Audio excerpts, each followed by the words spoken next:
Into that lead story now, where emergency calls are pouring in as floods hit the Eastern Cape, Gqeberha and Kariega in particular. Now, several areas are being evacuated and community members are being transported to school halls and churches.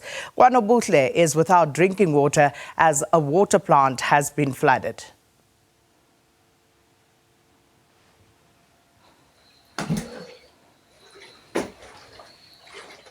Well, Gift of the Givers project manager Sablay joins us now via video call to talk to us about the situation. Now, Abi, good morning. Thanks so much for speaking to us this early.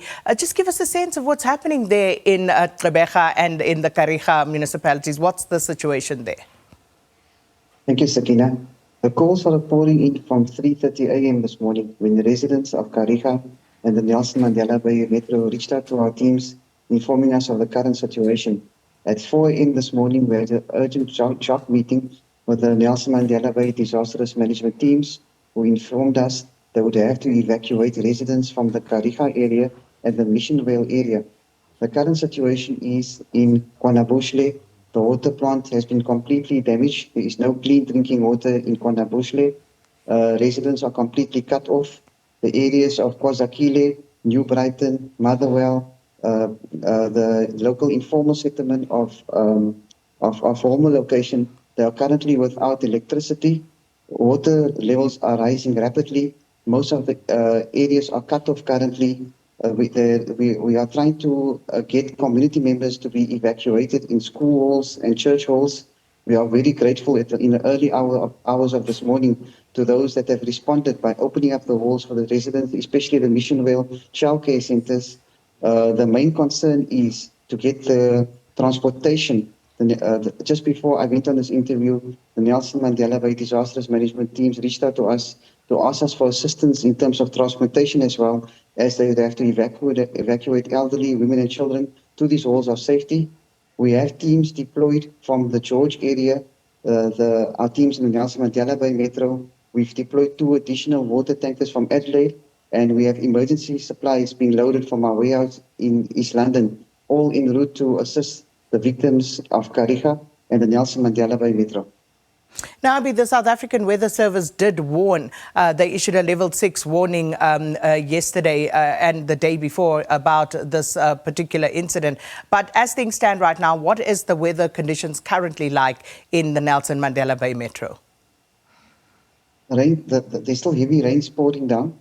As it's pouring down, you can see the damage of already. The Kruis Rivier is on its verge of bursting its banks. The Lipland Dam is a major concern at the moment for authorities.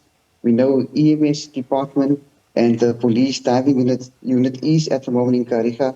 If it indeed bursts its banks, the authorities are on board to save any lives and to save any people. But the main concern at the moment is evacuation. We are trying to avoid the situation of last time. We caught everyone off guard. Measures have been put in place to avoid that situation. And we are appealing to residents. If you see the water streams coming down, follow the call from authorities to evacuate.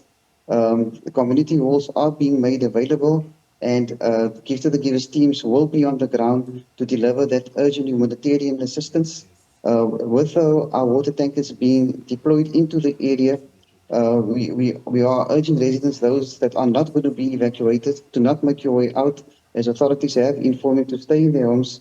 Our water tanker trucks will make the round to supply that clean drinking water and for us to deliver that humanitarian aid. So it's a very concerning period at the moment, especially with evacuation calls being made out and trying to get transportation to evacuate these people. Abi, thank you so much for your time this morning. And of course, please, we might check in with you again a bit later on, as this is a developing situation. And that is Abi Sablay from Gift of the Givers. And as he said there, communities being asked to evacuate. And of course, we'll check in with the Department of Education as well, just to see how this latest event affects the matric writing that is currently underway. So we'll come back to that after a while.